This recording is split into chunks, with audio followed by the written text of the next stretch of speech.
Kalau kau tanya kenapa aku pergi sendiri di tengah hujan yang turun tanpa kompromi, ketahuilah, bukan karena aku ingin menjauh dari siapapun, tapi karena aku butuh dekat dengan diriku sendiri.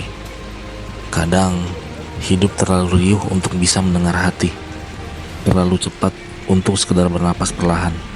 Di atas motor, di jalanan basah yang sunyi, aku bisa merasa lelahku dihargai, bukan dihakimi, bukan dipaksa untuk tetap tersenyum. Hujan tak banyak bicara, tapi ia tahu cara menenangkan. Tiap tetesnya seperti pelukan diam yang menyejukkan. Dan jalanan kosong ini bukan pelarian, tapi ruang untuk merawat jiwa yang diam-diam retak. Jadi, bila esok aku kembali dengan wajah lebih tenang, ketahuilah, bukan karena semuanya sudah baik-baik saja, tapi karena aku akhirnya sempat mendengar suaraku sendiri di antara rintik hujan dan angin yang tak sempat untuk menghakimi.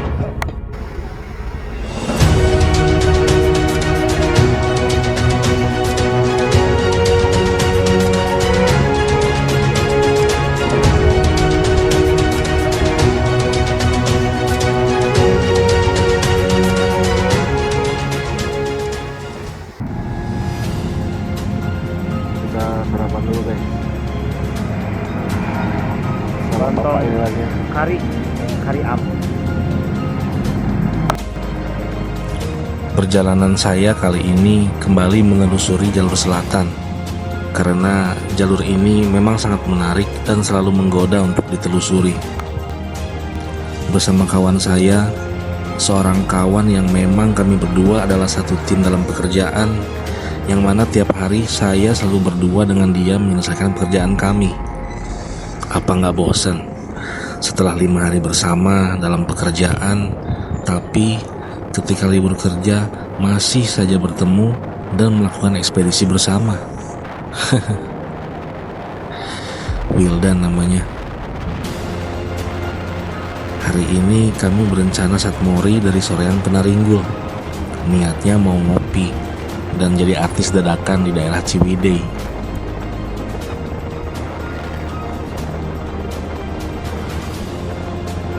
Selepas bertemu di Soreang dan sarapan lontong sayur langganan kami, lebih kurang jam 8 pagi, kami langsung tarik gas motor kami menuju ke daerah Ciwidey.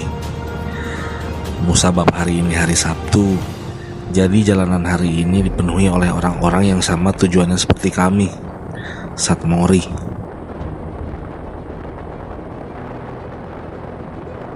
Jalanan dipenuhi sesak oleh pemotor yang mengular di sepanjang jalan. Tidak hanya satu kelompok, tapi mungkin puluhan kelompok pemotor yang kami temui di sepanjang jalur ini. Tidak mudah bagi kami yang hanya 2 motor untuk melewati mereka, karena bentuk jalan yang melengkung dan berkelok membuat kami harus bersusah payah menyusul rombongan yang ada di depan kami. Bukan ingin terburu-buru, melainkan karena kami hanya 2 motor, jadi lebih cepat mungkin lebih baik.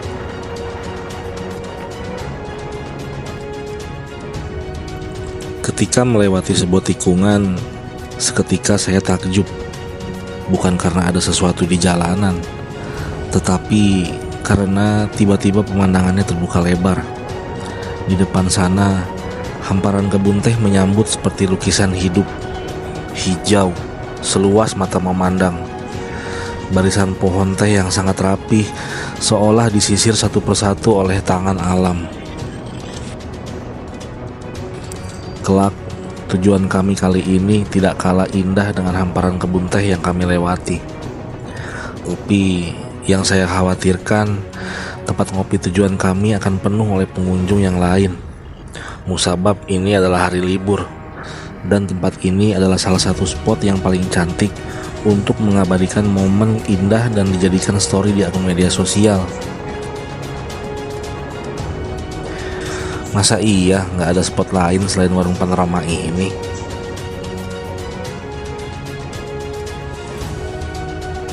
Iya, warung panorama namanya. Warung Panorama adalah sebuah rumah makan sederhana yang terletak di daerah Sukabakti, Kecamatan Naringgul, Kabupaten Cianjur Selatan, Jawa Barat. Lokasinya berada di jalur utama yang menghubungkan Ciwidey dan Cidaun, membuatnya sering menjadi tempat persinggahan bagi pengendara atau wisatawan yang melintasi rute pegunungan ini.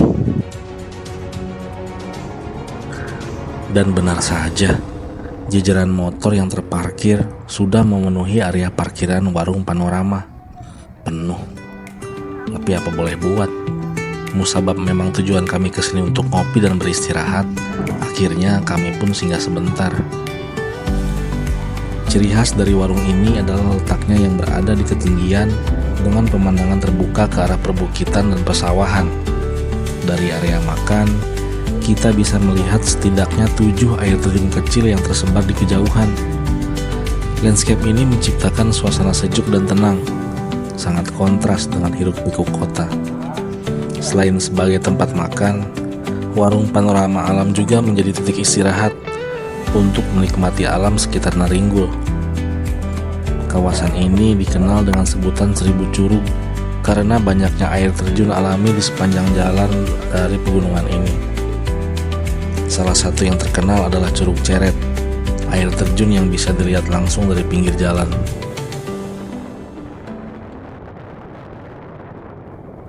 Sambil menikmati kopi di warung Panorama tadi, kawan saya berceloteh. Bagaimana kalau perjalanan kali ini kita teruskan saja sampai ke kota Cianjur? Dengan sedikit wajah kaget, saya membuka Google Maps yang ada di HP saya. Waduh, apa nggak salah?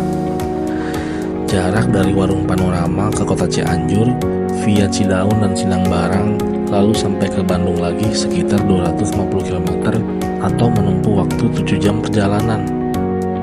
Bisa sampai malam, jawab saya.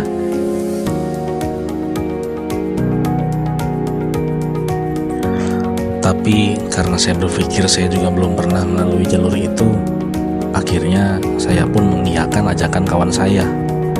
Dan akhirnya kami pun melanjutkan perjalanan kali ini ke Cianjur via pantai selatan.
Curug Ceret dinamai demikian karena air yang mengalir tipis seperti semprotan ceret air, menghadirkan pemandangan sederhana namun menyejukkan.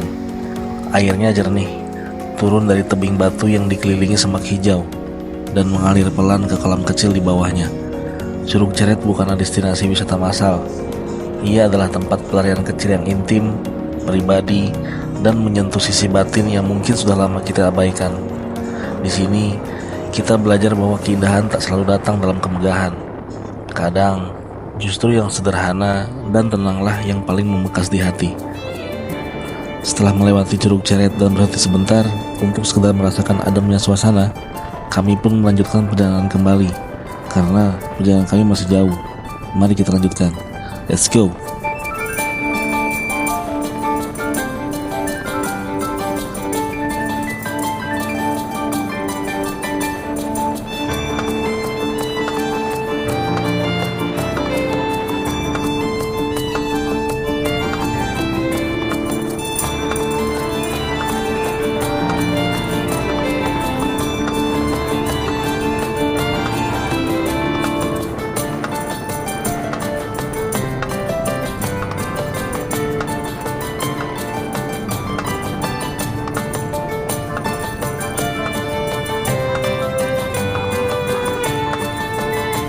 Memasuki pertigaan Cidaun, kami memutuskan untuk berhenti sebentar di sebuah minimarket kecil di pinggir jalan.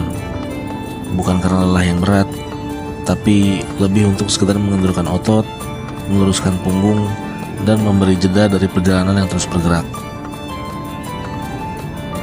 Sambil duduk di depan toko, kami membeli minuman dingin yang langsung habis dalam beberapa tegukan.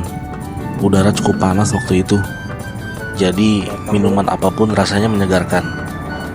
Rokok pun ikut dinyalakan satu persatu, jadi teman ngobrol sambil menikmati suasana jalan yang ramai tapi tetap terasa santai. Obrolannya juga ringan, kadang diam, kadang tertawa kecil. Tidak ada topik khusus, hanya percakapan yang muncul begitu saja. Di momen seperti ini, kami tidak buru-buru, tidak dikejar waktu, hanya ingin menikmati jeda, menikmati suasana, sebelum akhirnya kami melanjutkan perjalanan kembali.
Kami tiba di Sindang Barang, seperti melangkah ke dalam lembaran lama yang masih terjaga rapi. Kota kecil di ujung selatan Kabupaten Cianjur ini punya pesona yang tenang, tapi menyimpan banyak cerita. Sindang Barang dikenal sebagai salah satu daerah tertua di Cianjur, bahkan punya jejak sejarah yang kuat dalam perjalanan budaya Sunda. Disinilah salah satu bentuk tradisi dan kearifan lokal masih terlestari, termasuk seni budaya dan upacara adat yang digelar setiap tahun. Warga di sini hidup berdampingan dengan alam dan tradisi, menjaga warisan leluhur tanpa tergilas waktu. Kota ini juga menjadi penghubung daerah pesisir selatan Jawa Barat, dengan akses menuju pantai-pantai seperti Jayanti yang mulai dikenal luas. Meski jauh dari keramaian, justru itu yang jadi daya tariknya: ketenangan, kesederhanaan, dan keramahan yang terasa tulus. Sindang Barang bukan kota besar dengan deretan gedung tinggi, tapi ia punya jiwa di setiap sudutnya. Ada kisah tentang masa lalu yang tetap hidup, dan tentang hari ini yang berjalan perlahan, seolah ingin kita berhenti sejenak, menarik napas, dan menikmati hidup dengan cara yang lebih sederhana.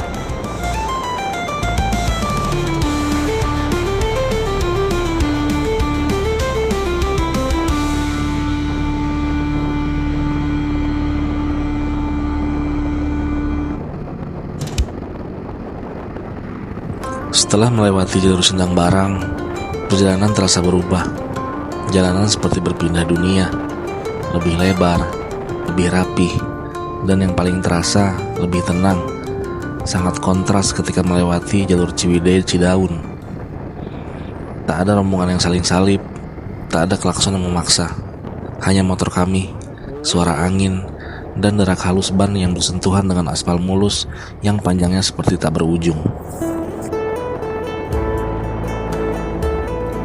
Di depan sana, garis jalan membelah perbukitan dan ladang-ladang yang terbentang luas.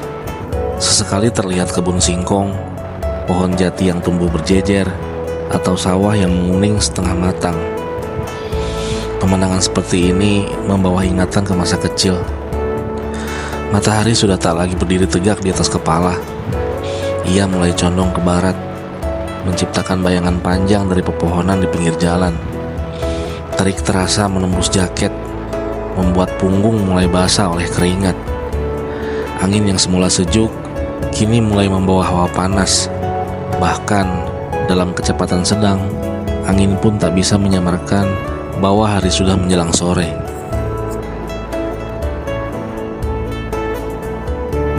Perut mulai memberi tanda, bukan cuma sekedar lapar, tapi mulai terasa kosong. Sejak siang belum sempat makan berat, hanya minuman dan cemilan seadanya di Cidaun. Kini rasanya tubuh menagih asupan, bukan hanya karena lelah, tapi karena perjalanan ini mulai terasa seperti meditasi. Sunyi, panjang, dan menggugah banyak rasa. Dan di saat seperti ini, istirahat sejenak sambil makan di tempat yang tepat rasanya menjadi kebutuhan yang lebih dari sekedar logistik. Ia jadi bagian dari pengalaman itu sendiri. Namun, jalanan ini, sebagus dan sesepi apapun, tetap tak mudah ditebak. Sudah beberapa kilometer dilewati, belum juga terlihat rumah makan yang benar-benar menggoda untuk berhenti. Ada beberapa warung kecil di pinggir jalan bertuliskan nasi goreng atau kopi hitam. Tapi entah kenapa, belum membuat tangan ini bergerak ke tuas rem. Rasanya belum pas. Kami butuh tempat yang teduh, dengan makanan hangat, suasana tenang, dan mungkin pemandangan sawah atau suara air mengalir. Mungkin itu terlalu muluk untuk harapan di tengah perjalanan seperti ini. Tapi entahlah, perjalanan panjang membuat orang menjadi lebih peka, memilih tempat untuk menepi. Motor tetap kupacu dengan kecepatan santai, tidak lebih dari 50 km per jam. Tidak ada alasan untuk ngebut. Jalan lengang dan tak ada yang mengejar. Justru keheningan ini membuatku bisa benar-benar menikmati setiap tikungan, setiap turunan, dan setiap bentangan ladang yang terhampar di kejauhan. Suara mesin yang biasanya mengganggu, kini seperti teman. Tidak terlalu nyaring, tidak juga membosankan. Hanya ada satu suara, perjalanan itu sendiri.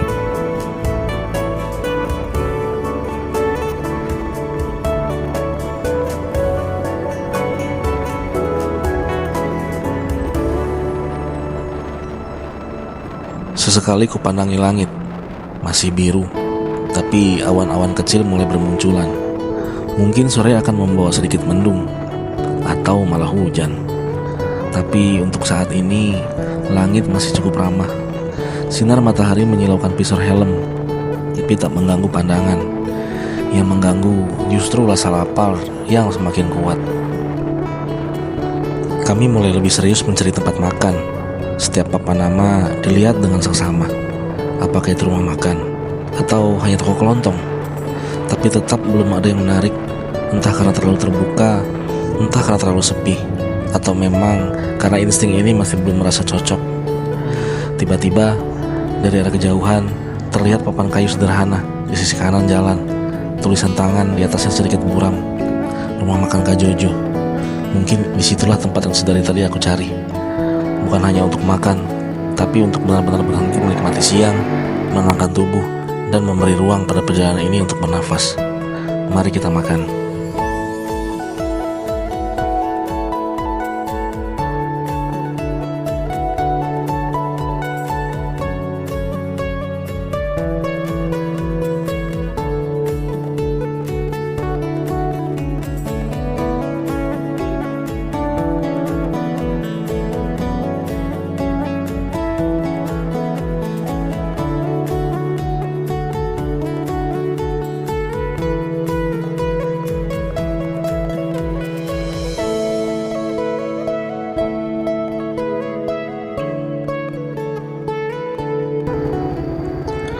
Perut akhirnya sudah kenyang, badan terasa lebih ringan, dan pikiran pun kembali jernih. Setelah cukup lama beristirahat di rumah makan Kak Jojo, kini saatnya melanjutkan perjalanan. Kami tinggalkan halaman rumah makan dengan kecepatan pelan, memberi waktu tubuh untuk kembali menyatu dengan jalanan. Hawa sore mulai terasa, tidak terlalu panas. Angin pun mulai membawa sedikit dingin, meski matahari masih menggantung di langit barat.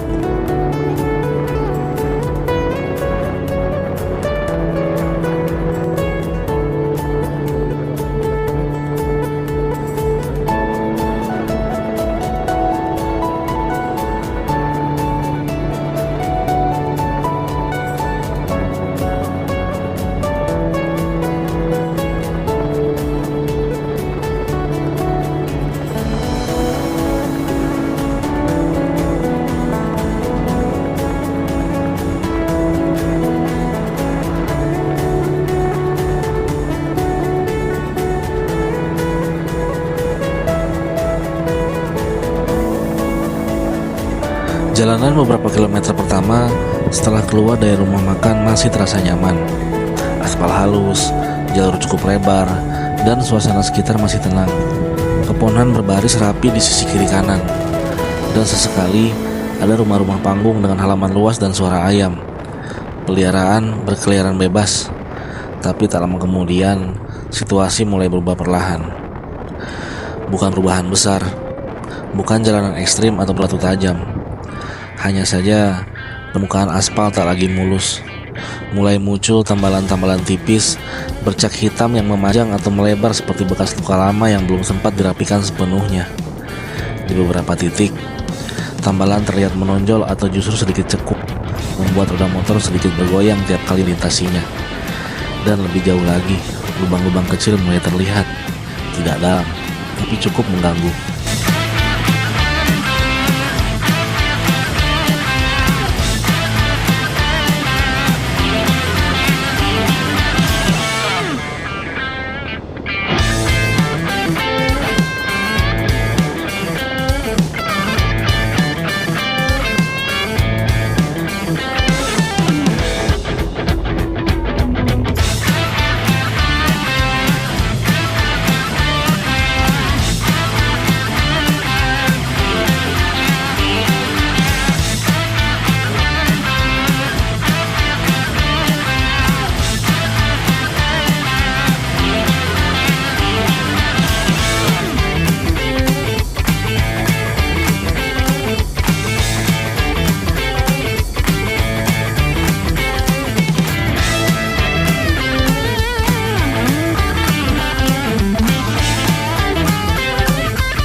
Kenangan itu mana? Parah Ini baterainya dibandingkan pengenangan mah sarwawan deh. beda. Awalnya apa? Awat ya. Baru saja merasa sedikit lega, baru saja bisa menghela napas dan mulai menikmati kembali laju yang stabil. Kenyataan lain datang menyapa. Jalur yang tadi mulai diperbaiki ternyata tak bertahan lama. Setelah beberapa ratus meter aspal rata, kami kembali dihadapkan pada kondisi jalan yang, bisa dibilang cukup menyebalkan. Tambalan kembali muncul, kali ini lebih rapat, lebih banyak. Bahkan beberapa terlihat seperti ditambal di atas tambalan sebelumnya. Tumpukannya tak rata, membuat motor seperti naik turun tak tentu. Lubang-lubang kecil pun ikut meramaikan, bukan yang dalam, tapi menyebar di hampir semua sisi jalur. Tidak ada pilihan mulus. Semua sisi punya risiko tersendiri. Dan paling terasa bukan hanya di motor, tapi juga di tubuh. Getaran demi getaran pelan-pelan membuat perut tegang dan jari-jari tangan mulai kaku.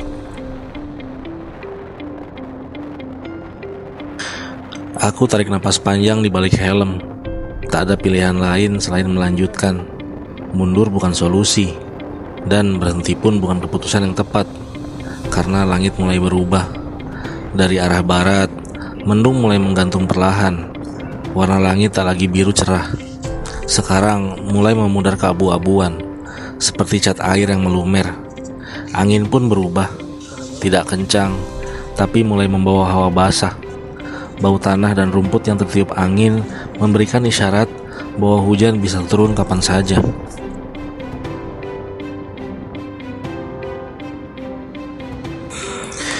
Rasanya seperti berkejaran dengan waktu, atau lebih tepatnya berkejaran dengan hujan yang mulai mendekat. Kupacu motor dengan kecepatan yang pas, tidak pelan, tapi cukup aman untuk bisa menghindari lubang secara spontan. Di beberapa titik, aku harus benar-benar berdiri sejenak di atas footstep, mengurangi tekanan ke punggung. Kalau tidak, jalanan ini bisa saja jadi mimpi buruk yang merusak ritme perjalanan. Setiap kali lewat lubang kecil yang tak sempat kuhindari, terasa ada getaran dari roda depan yang naik ke lengan. Kadang dibarengi bunyi kecil, suara suspensi yang mengeluh, mungkin. Tapi motor masih bertahan. Aku juga. Hanya saja, ini bukan fase perjalanan yang menyenangkan. Ini fase yang menuntut ketahanan. Fokus harus dijaga, pikiran tak boleh melayang.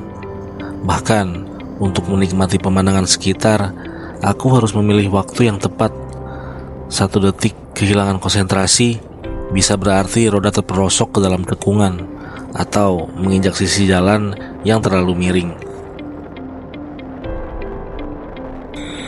Langit semakin gelap, bukan gelap malam, belum waktunya, tapi gelap yang datang dari awal. Mendung yang menggantung seperti atap besar, menutupi separuh langit. Di kepalaku hanya satu hal, semoga bisa sampai tempat teduh sebelum hujan benar-benar turun. Tapi anehnya, justru dalam situasi seperti ini, aku merasa paling hidup. Ada adrenalin yang mengalir, tapi bukan yang membuat nik, melainkan dorongan halus untuk terus maju. Seperti semesta berkata, ayo, terus, sedikit lagi.